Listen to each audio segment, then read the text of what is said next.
ressuscitarão primeiro. Ou seja, nós somos aqueles que acreditamos no pré-tribulacionismo.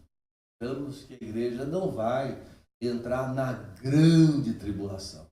O que é a grande tribulação? Um período de juízo. A Bíblia fala da ira de Deus. Paulo diz assim, a esperar do céu a seu Filho, a saber, Jesus, que nos livra da ira futura.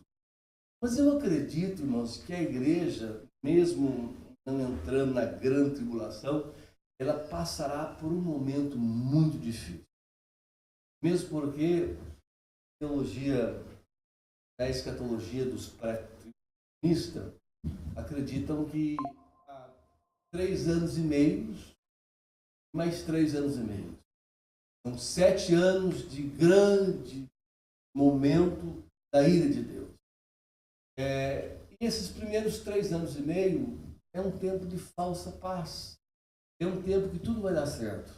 Em que aparecerá um governo mundial. Dá um pouco mais de som para mim, Pedro? Um governo mundial que vai ser idolatrado porque ele vai ter um carisma tonteante, né? As pessoas vão olhar para ele e falar, esse cara é bom demais, é muito inteligente, né? Ele vai ter uma perspicácia para falar, vai ter uma forma de convencer as pessoas, e as nações vão estabelecê-lo como líder mundial. Vai ter alguma resistência, mas depois será aceito. Inclusive os judeus vão dizer assim, não, esse não é um grande líder mundial, esse é o Cristo. É o Cristo que nós esperamos. Vão receber ele como Cristo. E vocês sabem que na Bíblia está registrado que haverá marca da besta, né? O chip, muita gente está colocando já. Tem um prédio lá em Manhattan, né? O número do prédio é 666, onde fabricam esse chip, que é do genro do atual presidente dos Estados Unidos. E esse governo vai estabelecer a paz. Parece que isso já está acontecendo, né? Quem está acompanhando sabe. É o Tratado de Paz. Mais de 30 nações já pagaram $1,5 bilhão para fazer parte desse tratado. Desde o Catar, Dubai, Egito, muitos países árabes.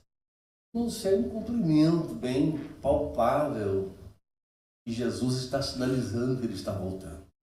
Então, eu acredito que a igreja passará por esse momento inicial em que nós vamos contemplar o iníquo. Deus, é a Bíblia. Deus vai favorecer crentes a oportunidade de ver a profecia se cumprir. É por isso que Paulo escreveu aos Tessalonicenses 5:3, diz assim, quando pensar em paz e segurança, haverá repentina destruição. Porque num dado momento, irmãos, a máscara deste homem vai cair, os judeus vão descobrir que ele não é o Cristo.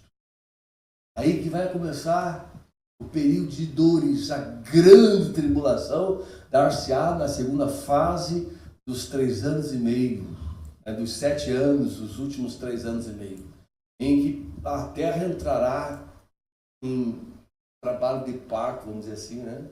Dores de parto. E eu acredito, é uma coisa pessoal minha, que a igreja não vai entrar na grande tribulação. Não vai entrar.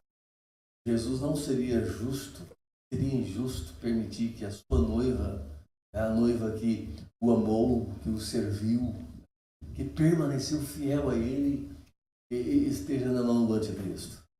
Quando ele tiver força total, quando ele ser realmente a personificação de Satanás, Jesus virá e nos levará. Quem crê assim, amém? Amém. O rápido, Paulo diz assim, o mesmo Senhor descerá do céu com alarido e com voz de arcanjo e com a trombeta de Deus.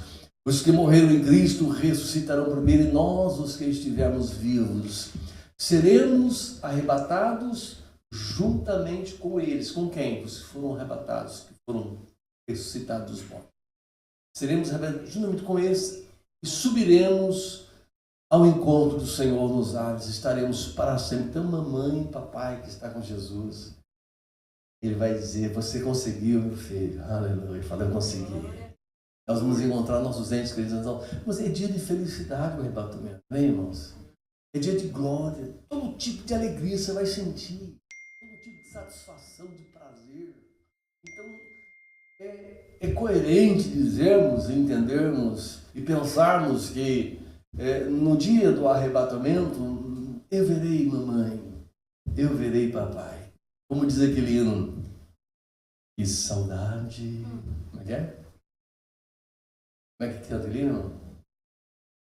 Lá verei meu pai, lá verei minha mãe, lá verei Isaac e Jacó, lá verei Abraão e serei seu irmão, lá verei meu Jesus com as marcas nas mãos. Quem tem essa esperança? Essa é a esperança, a maior esperança que nós temos, irmãos. Eu encontro com Jesus nos ares, sem dúvida. Se você não tem essa esperança, você não está com nada, viu? Porque o crente tem que ter essa esperança. De um dia deixarmos esta terra, esse corpo tão sujeito a dores, a tristeza, ao cansaço, à fadiga, às tribulações, e um dia nós termos esse corpo transformado num abrir e fechar de olhos, num corpo incorruptível, imortal, e estar para sempre com Jesus. Esta é a esperança da igreja, aleluia. Paulo assim: o que é corruptível se revestirá da incorruptibilidade. O que é mortal será revestido da imortalidade. Quando aquilo que é corruptível se revestir da incorruptibilidade, aquilo que é mortal se revestir da imortalidade, então tragar-se-á e dirá: onde está, ó morte, o teu aguilhão? Onde está o inferno, a tua vitória? O grande da morte é o pecado e a força do pecado da lei, mas graças a Deus que nos dá vitória por nosso Senhor Cristo. Irmãos, esta é a bem-aventurada esperança da igreja, irmãos. Enquanto o mundo aí fora espera o próximo presidente, o próximo governo, o próximo campeonato aí da Liga de Portugal, quem vai ser campeão? Benfica? Não sei. Estão esperando tanta coisa, né? Quem vai ser o próximo telemóvel, o próximo iPhone que vão lançar, o 18, eu não sei, 19.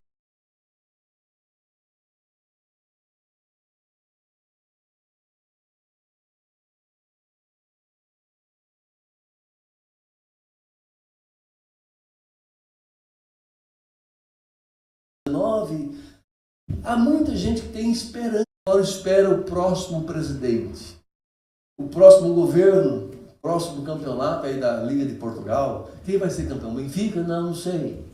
Estão esperando tanta coisa, né? Quem vai ser o próximo telemóvel, o próximo iPhone que vão lançar, o 18, eu não sei, 19. Há muita gente que tem esperança nas coisas desta terra. Não é errado você esperar também um bom presidente, né? Esperar sair o próximo iPhone, você tem condições de comprar, a sair. Mas o que deve permear o nosso coração, a máquina da nossa alma, no tocante a esperar, é a esperança do porvir, irmãos. Um dia nunca mais sentiremos tristeza, dores. A Bíblia diz que lá no céu nem o mar existe. Não há sol. Para que sol? A luz de Deus clareia tudo. Então essa é a esperança do cristão. E a Bíblia diz, irmãos, no tocante a esperar, Isaías diz: os que esperam no Senhor subirão com asas de águia, correrão e não se cansarão, caminharão e não se fadigarão. O que é esperar? A diferença entre esperar e ter esperança. A origem da palavra esperança. Quando esperamos coisas boas, ou seja, a esperança não é você esperar coisas ruins. As coisas ruins, elas vêm sem que espera, não é assim? Acontece coisas ruins, eu não esperava acontecer isso. Meu Deus, né? É difícil falar que aconteceu uma coisa tão boa que eu não esperava. Pode acontecer. Mas esperança está ligada a coisas boas. Nós esperamos que o patrão aumente o nosso salário, o combustível abaixa, né? Nós temos esperança em ainda conhecer os nossos netinhos, né? Quem ainda não é avô, né? Outros estão programando ter filhos, estão esperando ver o rostinho, filho. Hoje existe a inteligência artificial, tira a foto do pai e da mãe, e ele dá lá a carinha do filhinho. Eu fiz com meu filho, ficou muito bonitinho o filhinho dele. Carinha dela e carinha dele. Mas, irmãos, a esperança, quando João diz lá na primeira epístola, e qualquer que tem nele esta esperança, ele fala, purifica-se a si mesmo. O salmista diz, esperei com paciência no Senhor, e ele se inclinou para mim e ouviu o meu clamor. Tirou-me de um charco de lodo, água horrível, firmou os meus passos sobre uma rocha, pôs um novo cântico na minha boca, um hino ao nosso Deus. Muitos verão, temerão e confiarão no Senhor. A diferença entre esperar e ter esperança. O escritor aos Hebreus diz assim, sem fé é impossível agradar a Deus. E o que ele diz na fé? Ele fala, fé é o firme fundamento das coisas que se esperam. Prova daquilo que não se vê. Às vezes as pessoas se confundem isso aí e falam, a fé é o firme fundamento das coisas que não se vê, não, das coisas que se esperam. Estou esperando que o fundamento da esperança é você esperar aquilo que você não vê, mas é por isso que a esperança ela tem um toque evangélico, um toque dos evangelhos. Porque o maior pregador de esperança foi Jesus de Nazaré. Foi ele que, quando os discípulos estavam acabrunhados, eles estavam numa reunião de despedida, ele percebeu no rosto dos discípulos a tristeza. Embora Jesus já havia dito, né, olha, vocês devem ficar em Jerusalém, fiquem lá, fiquem lá firmes em Jerusalém, até que do alto sejais revestidos de poder. Eles acreditavam em Jesus, sim ou não? Eles haviam contemplado e presenciado os milagres de Jesus, e Jesus fez uma promessa para que eles tivessem esperança, que se eles ficassem sozinhos, eles teriam a companhia do Espírito Santo. Jesus ainda falou assim, olha, eu vou rogar ao Pai para que ele envie o Consolador. Outro Consolador. Na palavra grega, é a mesma espécie, é um ser com o mesmo caráter, o Espírito Santo, parte da Trindade. Ele vos ensinará todas as coisas, ele vos convencerá, ele vos fará lembrar das minhas palavras, ele vai convencer o mundo do pecado, da justiça e do juízo. Mas Jesus viu a tristeza no rosto deles. Eu não sei o que eles estavam pensando, ele vai embora, vamos ficar sozinhos, daí vai acabar o ministério, vamos deixar de pregar. O servo de Pedro tinha essa nuance aí de transtorno de iniciativa. Uma hora ele falava, outra hora ele voltava atrás. E a Bíblia diz que quando ele negou Jesus, voltando um pouquinho, ele ficou tão decepcionado com si próprio, eu vou pescar. Dissimulou os discípulos aí pescar com ele. Desistiu, olha. Eu achei que eu não era capaz de negá-lo. Eu até falei na frente dele, não vou te negar, ainda que todos te neguem, eu não negarei. Mas ele acabou negando. Ele ficou desestimulado, vou pescar. Eu não sei qual era a posição do coração do discípulo naquele momento que Jesus estava já para despedir deles. Eles sabiam que aquela reunião era uma despedida, que Jesus tinha que ir para o Pai. Né? Eles ficaram, não sei, a Bíblia não dá detalhes, mas eu penso que eles estavam bem abatidos, né? E Jesus fala assim, meus filhos, não se turbe o vosso coração. Crede em Deus, crede em mim. Na casa de meu Pai há muitas moradas. Se não fosse assim, eu não vos teria dito, vou preparar um lugar. Eu vou, mas vou preparar um lugar. E se eu for preparar-vos lugar. Eu virei outra vez para vos levar, para que vós estejais aonde eu estiver. Já acendeu um pouco a esperança no coração dos discípulos, né? De maneira que a Bíblia diz que Jesus começou a ser assunto aos. Eles ficaram assim, olhando a ascensão de Jesus. E de repente Jesus se oculta nas nuvens e um anjo aparece e fala: por que vocês estão perplexos, olhando para cima? Da mesma forma que vocês viram ele subir, ele voltará. Aleluia. Aleluia. Aquilo reacendeu a esperança dos discípulos, né? Mesmo porque os anjos, eles são espíritos ministradores para aqueles que haverão de ser salvos. Você sabia que tem anjos aqui? Amém? Eles são enviados para servir e haverão de ser salvos. Inclusive, irmãos, tem um anjo que te acompanha todos os dias. Ele te guarda, você fala: nossa, que sorte, não foi ele que te livrou. Os entretenimentos que nós teremos no céu, minha mente é bem expansiva. É que nós vamos conhecer o anjo que caminhou com a gente. Vai dizer: lembra aquele dia lá que você achou que você foi esperto? Não, eu estava segurando a sua mão. Nós vamos conversar com os anjos, irmãos. Eu não estou trazendo aqui conta carochinha, estou falando a verdade, está na Bíblia. Vamos conversar com os anjos. Mesmo porque nós teremos o aspecto deles. Eles têm asa, eu acho que nós não teremos. Jesus não tem asa, né? Mas olha dois textos da Bíblia. Os saduceus não acreditavam na ressurreição. E eles falaram: vamos pegar Jesus? Vamos pegar ele numa controvérsia? Vamos. Foram os saduceus. Senhor, é assim. A tradição judaica diz que uma mulher, quando casa com um homem, ele morre e não deixa filho, ela deve casar com o irmão dele.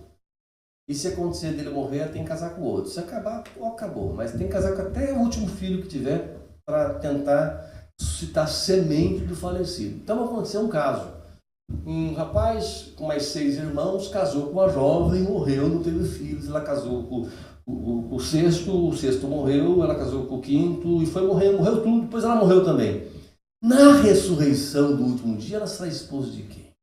Se ela possuir os 7. Jesus assim: errais por não conhecer as Escrituras e nem o poder de Deus, porque na ressurreição do último dia não haverá casamento. Ninguém dar-se-á em casamento, porque todos serão como anjos de Deus. Amém? Anjos é sexuado, não é homem nem mulher. Anjo. Então seremos como anjo. E Jesus falou assim: olha, a nova cidade está no céu, Filipenses 3, 20, 21, de onde esperamos o Senhor Jesus, que transformará o nosso corpo abatido para ser conforme o seu corpo glorioso. Então, eu creio na Bíblia que nós seremos como anjos, bonitos, e eles são bonitos, irmãos. Até você que é machão aí, se encontrar um anjo, vai falar: nossa, que lindo que ele é. Então nós vamos ser bonitos, né? Quem não tem muita beleza, como eu, assim, careca, lá em cima, espera um pouquinho para você ver. E não vai ter ciúme no céu, né, irmão? Não vai ter ciúme no céu. Amém? Inclusive, eles foram materializados num corpo humano, não tinha aquele aspecto glorioso, né? Porque eles assistem diante de Deus, eles têm fogo, eles têm um brilho, né? Joga faísca, pensa que um anjo, quando anda, ele joga faísca para todo lado, porque ele tem brilho, faísca de brilho. Eles foram a uma cidade comunicar a uma família que eles deveriam sair de lá. Que Deus iria destruir aquela família por causa do pecado. Deus ia destruir aquela cidade por causa do pecado. E Ló gostava muito de Sodoma, irmãos. Eu preciso voltar um pouquinho, porque vocês entendem. Irmãos, a gente fica pensando assim: Deus amava Ló? Não, Deus amava Abraão. O negócio de Deus era com Abraão. Um dia, Abraão, no percurso com os seus pastores, com as suas ovelhas, Ló, seu sobrinho, também tinha um grande rebanho com pastores. estava tendo contenda entre os pastores de Abraão e os pastores de Ló. E Abraão era um homem sábio, um homem que tinha a presença de Deus.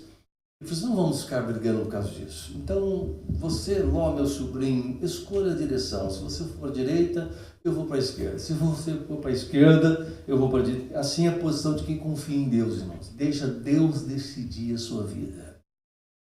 Como diz o salmista, entrega o teu caminho ao Senhor, confia nele e ele tudo fará. Quem pode dizer amém? Amém. E a Bíblia diz que Ló, na sua mente carnal, não sabia esperar o tempo de Deus. Ele viu as campinas do Jordão, que lugar bonito. Será que ele não sentiu o cheiro do pecado? Porque o crente tem que ter essa percepção. O crente está num lugar, está vindo ali que tem pecado, não fuge dali, irmão. Tome cuidado. Ah, eu não sei porque eu caí porque vacilou, não vigiou. Jesus assim, olhai, depois vigiai, depois você orar. Olhai, vigiai e orai. Primeiro você olha. Não é para mim aquilo. Então não entra lá. Ló não teve essa percepção de crente, irmãos. E viu a campina bonita na beira do Jordão. E foi para lá. A mente dele não era espiritual. Vou provar para você que não era. Porque os homens daquela cidade eram estranhos. Eram perturbados, e com um monte de problemas que nós temos que evitar, né? Amém, irmãos? E a Bíblia diz que os anjos chegaram na casa de Ló e falaram, saia e escapa-te por tua vida, porque Deus nos enviou para destruir essa cidade, porque o pecado da cidade cheirou mal às narinas de Deus. E eles ficaram enrolando lá. Aí, mas eu tenho tantos bens nessa cidade. E a mulher de Ló, então, era incrédula, era mundana, a esposa de Ló era mundana, irmãos. Ela não conseguiu se livrar. E os anjos perceberam que Ló estava se atrasando. Falaram, apressa-te, rapaz, porque Deus não pode destruir a cidade enquanto vocês estiverem aqui. Abraão havia orado, irmãos, por Ló. E Deus estava enviando anjos para tirar a família de Ló daquela cidade. Por causa de Abraão, ele fala, meu amigo, Abraão é meu amigo. E a Bíblia diz que quando os homens daquela cidade viram os anjos, falaram, nossa, que varões bonitos. O que será que eles pensaram, né? São bonitos demais. E foram para cima da casa de Ló, para arrebentar a porta, porque os anjos estavam lá dentro. E Ló, preocupado, embora os anjos não estavam de forma celestial, estavam de forma humana, mas eram bonitos. Refletia pelo menos alguma porcentagem do que eram. E eles foram arrebentar a porta para pegar aqueles homens, né? E Ló saiu, fechou a porta atrás de si e falou assim, não façam isso. Olha a cabeça mundana de Ló. Vê se ele era crente. Não faça mal a esses homens, por favor. Eu tenho aqui 3 filhas donzelas. Fiquem com elas. Você faria isso? Pode pegar o anjo. Não vai pegar a sua velha, não. É assim? Ele entregou as 3 mulheres. Olha, eu entrego as minhas 3 filhas, que são virgens, para que vocês façam com ela que vocês bem. Eu não toco desses varões. Ele disse que eles não quiseram. Nós queremos os varões. E os anjos ficaram enfurecidos com aquilo. Feriu a todos com cegueira. E arrastou Ló, sua família, para fora da cidade. E a mulher saiu assim. E o anjo disse um recado de Deus. Não olhe para trás. Há muita gente, irmãos, que sofre porque fica olhando para trás, para o passado, para as derrotas, para as frustrações, para as perdas. Não, o crente olha para frente. Aleluia. Paulo assim, eu não alcancei ainda, mas uma coisa faço, esqueço das coisas que atrás ficam e avanço para aquelas que estão diante de mim. Eu prossigo para o alvo pelo prêmio da soberana vocação que há em Cristo Jesus. E o anjo arrastou a família para fora e a esposa de Ló. Ai, mas era tão bonita aquela cidade. E quando ela olhou, irmãos, para trás, a Bíblia diz que ela foi convertida numa estátua de sal. Nós passamos no museu Israel, quando estive lá em 2010, E havia lá uma estátua, que mais parecia um toco de sal, assim. Mas tinha alguma coisa de humano ali, né? O formato das pernas, que estavam juntas assim. Estava torcido o corpo assim, mas já estava tudo já deteriorado. Diz que as vacas lamberam muito aquilo lá, né? Mas está lá protegido no vidro. Eles dizem que aquilo é a estátua que ficou daquele tempo, a estátua da esposa de Ló. Eu provei num texto para você que os anjos são bonitos e que nós parecemos com anjos. Aleluia. Você sabia que o cristão hoje, nesse corpo corruptível, ele pode ficar mais bonito quando ele anda com Jesus? Sabia disso? A Bíblia diz: nós todos, com a cara descoberta, refletimos a glória de Deus, somos transformados de glória em glória, mesma imagem pelo Espírito do Senhor. Ou seja, se você viver uma vida de prática de oração, meditação na palavra, você cultivar uma amizade com Jesus, seu rosto vai se transformando de glória em glória na mesma imagem. Disso? Você percebeu que elas parecem um pouco comigo? Você percebeu que casal vive muito juntos, parece? Inclusive na América tem até cães que parecem com seus donos, né? Não é não? Convivência. Imagine se você fala todos os dias com Jesus. Hoje, irmãos, não vou falar para a glória de ninguém, mas para a glória de Deus. Hoje de manhã cedo, eu acordei, a Adriana não estava em casa, já vinha para o ensaio. Eu pus a minha cara no chão e falei: Senhor, eu te amo, Jesus. Eu preciso de ti, Senhor. Que presença gloriosa eu senti. É como se ele viesse. Eu recebo a sua adoração, filho. Irmãos, andar com Jesus faz a gente ficar parecido com ele. É por isso que Deus, quando ele chama o pecador para a conversão e fala: vinde a mim todos vós que estáis cansados e sobrecarregados, e eu vos aliviarei. Ele não fala: você tem que parar com isso, não se preocupe. Ele fala: vem como você está e comece a caminhar comigo. E à medida que você começa a caminhar com Jesus, você vai se parecendo com Jesus. Aí você não tem vontade de algumas coisas, de fazer algumas coisas. O crente verdadeiro, ele não fuma porque é proibido fumar. Ele não bebe porque é proibido beber. Ele não se prostitui, não é porque é proibido se prostituir na Bíblia, porque ele não tem prazer nisso, irmão. Isso amarga a alma, isso abate o espírito. Ele anda com Jesus e começa a ter vontade de ir para o céu. Essa é a tendência saudável de alguém que se converta. Eu quero ir para o céu. Eu quero fazer de tudo para aparecer com Jesus, porque se eu vou buscar Jesus, se eu vou ler a Bíblia, eu vou ter desejos celestiais, vontade de orar, vontade de perdoar, de amar, vontade de fazer coisas que Deus está colocando no meu coração. E à medida que a gente vai caminhando com Jesus, a gente vai se parecendo com Jesus, e a gente acaba por ficar mais bonito. Sabia disso? Diga para o seu irmão assim: ande com Jesus que você fica mais bonito. Amém? Eu conheci um homem que era uma bênção. Só de olhar no olho, você via: meu Deus, ele é tão feio, mas ele é tão bonito. Você sabe o que eu estou falando. Ele era tão feio, mas era tão bonito. Ele tinha uma beleza de Deus, porque ele andava com Jesus, irmão. Falava com Deus. Nós estamos falando de esperança no porvir. Aleluia. Olha o que Paulo diz em 1 Coríntios 15 e 19. Ele diz assim: se nós esperarmos em Cristo somente nesta vida, somos os mais miseráveis de todos os homens. Tem um jeito de encher todas essas cadeiras, pessoas ficam de pé, e daqui a pouco vamos mudar para um tempo maior. Vamos falar sobre prosperidade aqui.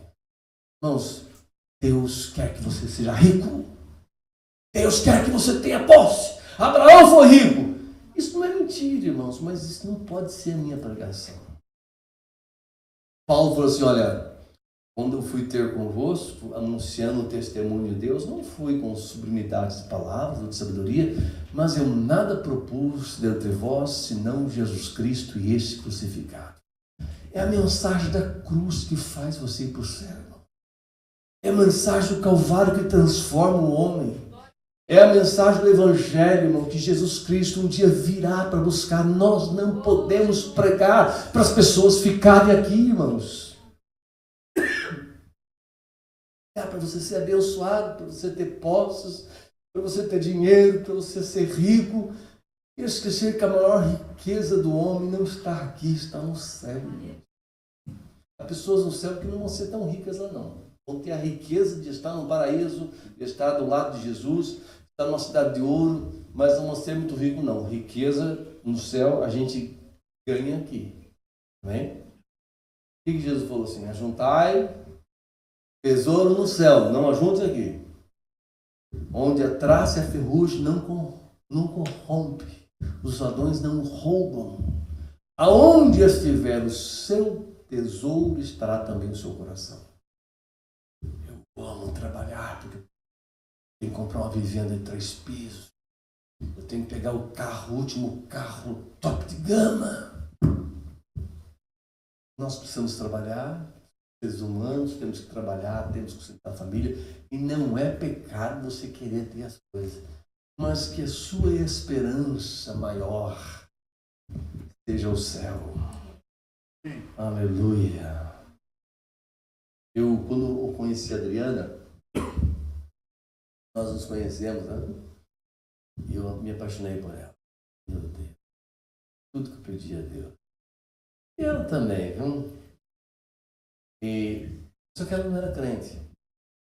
Aí meu coração falou assim, meu Deus, ela não é crente, eu não vou me meter nisso aí dela. Tenho que tomar cuidado, porque eu vou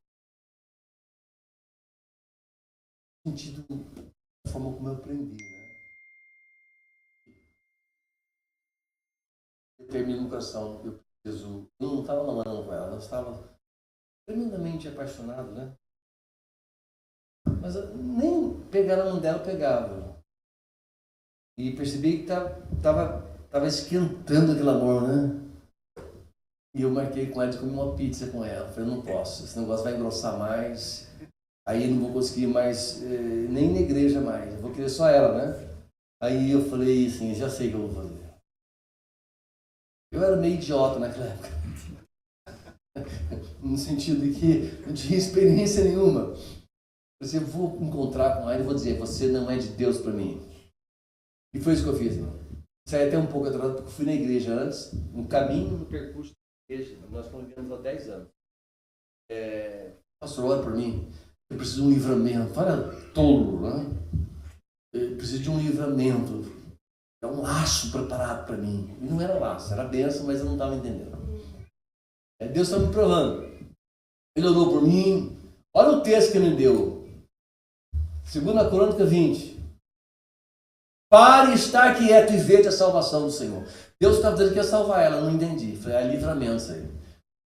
Fui encontrar com ela, ela não tinha me encontrado no caminho, e aí ficou triste que eu tinha furado com ela. Eu voltei, encontrei ela depois. Falei, eu preciso dizer algo. A gente não vai comer pizza? Não. Vamos para sua casa, vou te levar até a porta. Vou embora. Ela não entendeu nada. Ela falou assim, não, você é um laço na minha vida. Laço do diabo.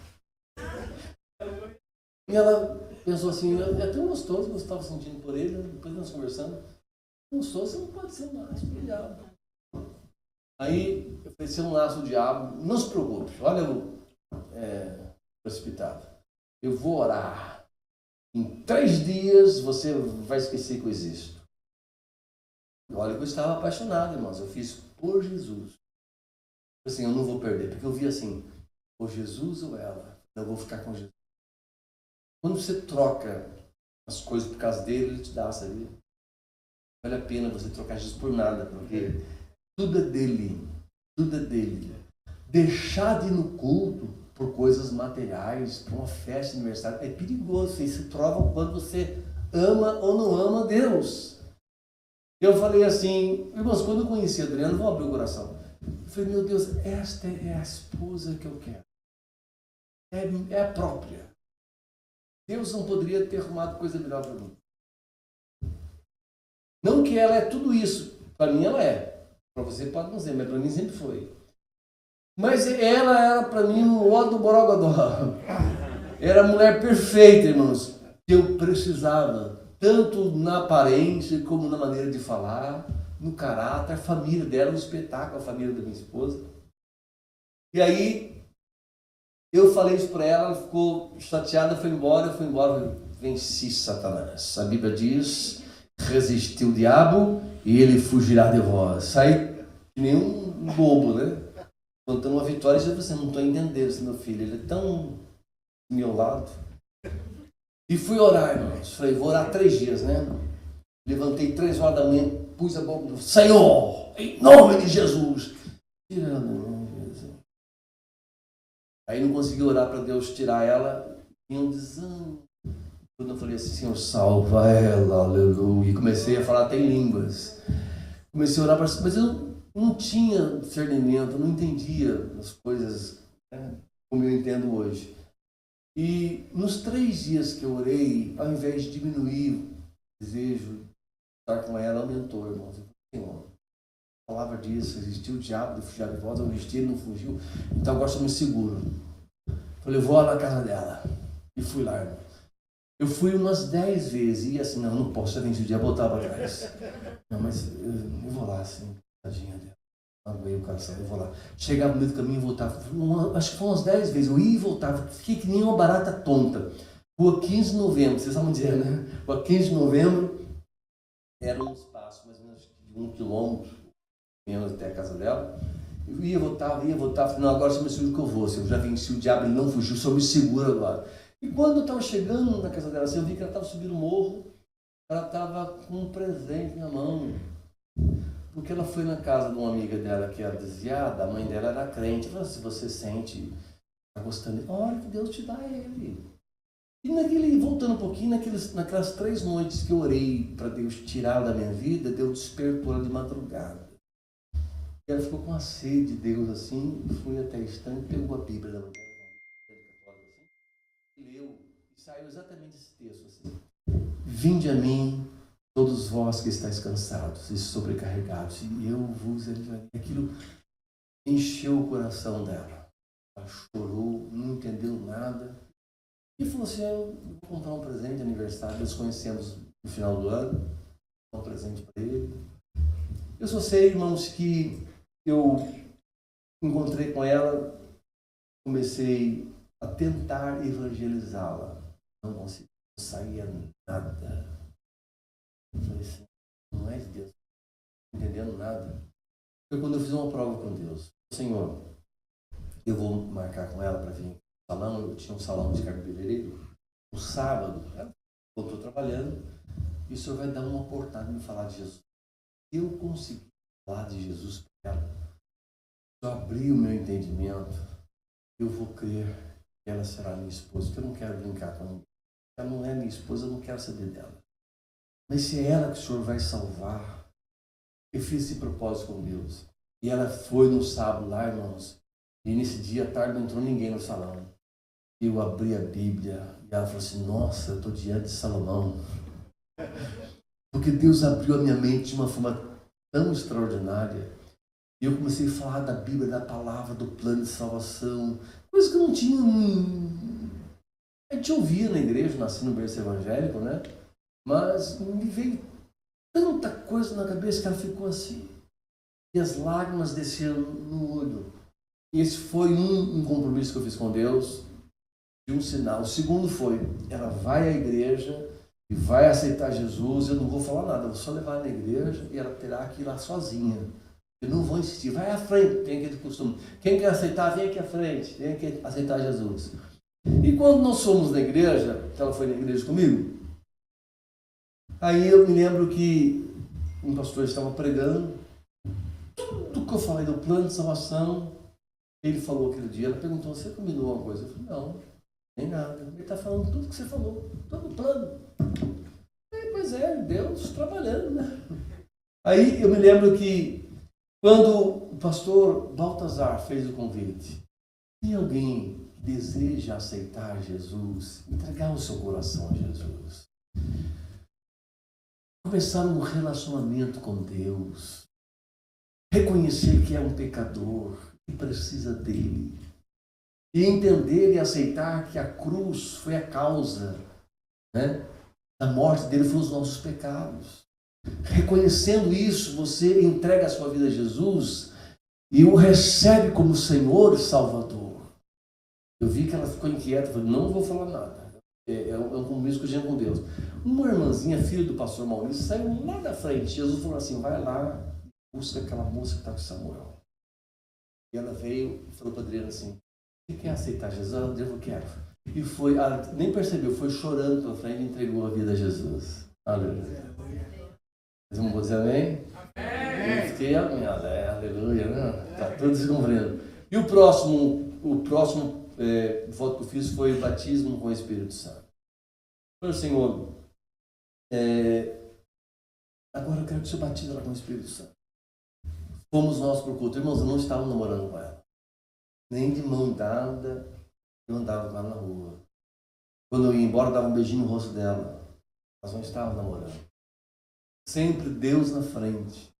Eu me lembro que nós fomos no culto da mocidade. O mesmo pastor estava pregando, pastor Ezequiel Baltazar, carioca. Nós estávamos na galeria lá em cima, uma igreja bem grande, com muita gente. Eu me lembro que ela estava do meu lado, depois, no final da mensagem, ela mandou o povo ficar em pé e começou a aquela glória. Sabe aquela glória que cai na igreja, depois da mensagem? Os hinos cantando, coral cantando. Daqui a pouco ela agarrou minha mão e começou a apertar. Eu falei, meu Deus, eu não vou achar que eu estou namorando com ela, né? Ela usava calça comprida, na igreja era proibido as mulheres andarem de calça comprida, né? Eu falei, que escândalo! Daqui a pouco ela começou a apertar, e daqui a pouco ela... começou a expandir. Amém, irmãos? Foi um processo na minha vida, irmãos. Depois nós ficamos 10 anos na Sub-7, servindo a Deus. Era líder da mocidade. Eu estou falando isso para os irmãos, vamos ver, irmãos, que na nossa vida tem uma caminhada. A gente tem que caminhar com Jesus. Eu não posso aceitar Jesus hoje, acho que hoje ele vai fazer de mim um grande... Tem um processo, nós temos carrapicho. Nós temos defeito. Deus tem que trabalhar no nosso caráter, nos nossos hábitos.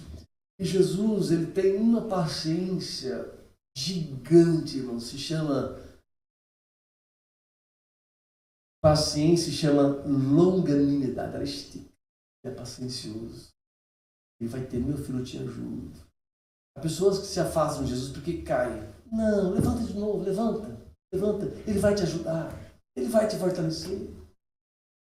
Porque a esperança que nós temos, irmãos, a esperança da eternidade no céu, ela foi dada por Deus para os seus filhos, para os seres humanos, não foi para os animais, não foi para os demônios. O céu foi preparado para a criação de Deus, aqueles que se tornaram filhos. Deus construiu uma cidade, irmãos, para que um povo especial, zeloso de boas obras, pudesse desejar este lugar. Aleluia! Um povo que quisesse, desejasse ir para lá e se esforçasse na caminhada, passasse pelos processos, porque Deus quer nos levar para lá. Mas Ele quer que você leve outras pessoas também. Há um tempo de preparo que nós temos que aceitar, irmãos. E esse preparo se chama esperar. A esperança e o esperar na dinâmica. Eu vou esperar confiando. Eu vou esperar trabalhando. Eu vou esperar desenvolvendo minhas habilidades. Eu vou esperar em oração. Eu vou esperar crescendo no conhecimento da palavra de Deus. Eu vou esperar rejeitando as tentações mundanas.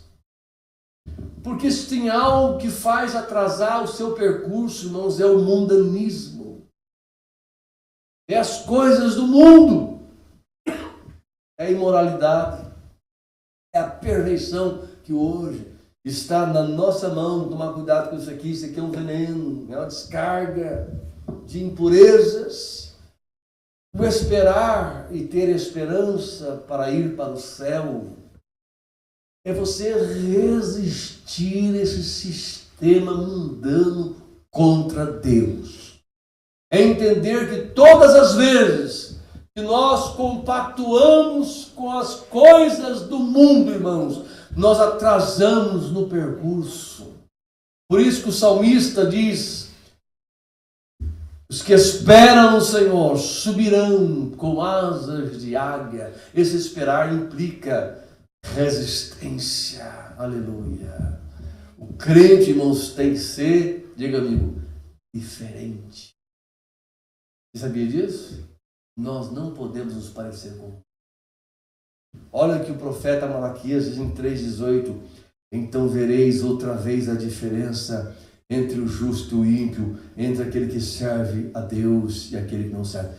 Então essa diferença está na forma de falar, na forma de agir, na forma de se vestir. Nós não temos nenhum critério aqui de uso e costumes, mas o cristão tem que se vestir com padrões de pudor, irmão. Este é o conselho bíblico para quem quer ir para o céu. Diferença. As pessoas não têm que olhar em você e achar você cafona pela sua roupa. Pode ser atual, pode se atualizar. Mas tem que falar, mas ele é diferente. Ele é diferente. Eu nunca vi ele falar. Eu conversei com um cidadão um dia. 10 minutos de conversa, ele falou um milhão de palavrão. Sangue de... Acelerei o carro, tanto palavrão. Será que não percebeu que eu não estava gostando daquilo? O crente, mas o salvo, o cidadão dos céus, ele tem que ser diferente. Esperar e esperança é o tema de hoje. Esperar e esperança. O esperar implica dinâmica cristã. Inventar o cristão, sabe o que é? Todo dia tem que renunciar. Renunciar aos apetites carnais, que nós temos essa tendência. Nós somos seres humanos descendentes de Adão. Então há um estigma do pecado em nós. Não é porque você não peque nada, nunca pecou. Não existe isso, né? Fique no quarto trancado com a luz apagada, ouvindo hinos evangélicos falando de Deus. Você é um pecador. Mesmo que você não está cometendo nenhum pecado, mas é um pecador, porque nós temos essa corrupção em nós, irmãos. Então, quando você aceita Jesus Cristo, o processo de esperar na vida cristã é os procedimentos, os passos da liturgia do cristão, irmãos. Eu oro, eu canto, eu adoro, mas todos os dias eu tenho que substancialmente efetuar mudanças na minha vida. Falei algo que não era para falar, então eu não vou falar mais. Amanhã eu falo, eu tenho que me preocupar em mudar o meu estilo de vida. Porque Jesus, irmãos, é tão bom, tão maravilhoso, que ele não fala assim: eu quero que você seja uma super mulher, um super homem crente. Não. Ele não cobra esse tipo de extremo de nós. Mas ele quer ver em cada um de nós aquele desejo de mudança. Não estou conseguindo, mas eu estou lutando. É esse o crente que Deus tem prazer nele. Ele não chegou lá. Paulo só não cheguei lá, mas uma coisa eu faço. Eu esqueço lá atrás e avanço. É todo dia estar avançando um bocadinho, irmãos. O que é que Paulo diz? Palavras que Jesus lhe deu. Tendo por certo, isso mesmo, aquele que em vós começou a boa obra, aperfeiçoará até a volta de Jesus Cristo. Salomão falou assim: a vereda do justo é como luz da aurora, que vai brilhando mais e mais, até ser dia perfeito. Olha, é quase que imperceptível a gente perceber que nós estamos mudando, mas se você se esforçar todo dia, fazer como Paulo, renuncia a minha carne, eu esmurro o meu corpo para fazer a vontade de Deus. Paulatinamente, com o tempo, meu Deus, quem eu era e quem eu sou. Deus vai te ajudando, o Espírito Santo, o Paracleto Divino, irmãos. Ele vai ajudando você todos os dias, um passo devagarinho. Não importa a velocidade que você caminha, importa a direção. Aleluia. Estou olhando para Jesus, autor e consumador da fé. Esperar não implica eu ser um crente relaxado. Estou esperando Jesus, sabe? Estou esperando o mundo acabar e barrando. Não é assim a expressão? Esperar é estar ativo, irmãos. É estar servindo a Deus. É fazer aquilo que Deus colocar na sua mão, é falar. Irmãos, quer ver um crente triste? É o crente que não fala de Jesus. Anda só enxergando tribulação. Minha vida é uma tribulação, não aguento mais, Jesus. Tanta luta, porque não fala de Jesus. Começa a abrir a sua boca e falar de Jesus para você ver. Como uma alegria brota na sua alma. O salmista diz assim: quando eu me calei, os meus ossos se secaram. Abra a tua boca em favor daqueles que estão indo para o inferno. Diz Salomão, ele diz assim: livra os que estão destinados à morte e aqueles que estão sendo levados para a matança. Irmãos, a dinâmica do esperar, para que você tenha esperança, é você estar ativo na vida cristã. Eu não sou um pregador, não sou um cantor, mas eu influencio lá onde eu vivo, no meu trabalho. As pessoas estão vendo que eu sou diferente. As pessoas enxergam em mim e elas vão falar assim: olha, tanto é, irmãos, que um crente que dá bom testemunho no seu trabalho é observado pelas pessoas. Ainda que ele não abra a sua boca, ele é observado pelas pessoas. E o dia que ele falhar, elas vão dizer: você não é crente? Não acontece isso? Porque a nossa vida é o maior testemunho que nós damos, irmãos. A forma como falamos.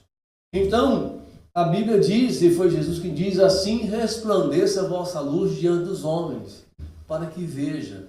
Não é as boas obras que você tem que mostrar, faz com a mão e mostra a outra. As boas obras é boas obras de justiça, para que vejam as vossas boas obras, né? A forma como você anda, que você veste, que você fala, que você trata, e glorifiquem o Pai que está no céu. Aleluia. E Paulo diz assim: olha,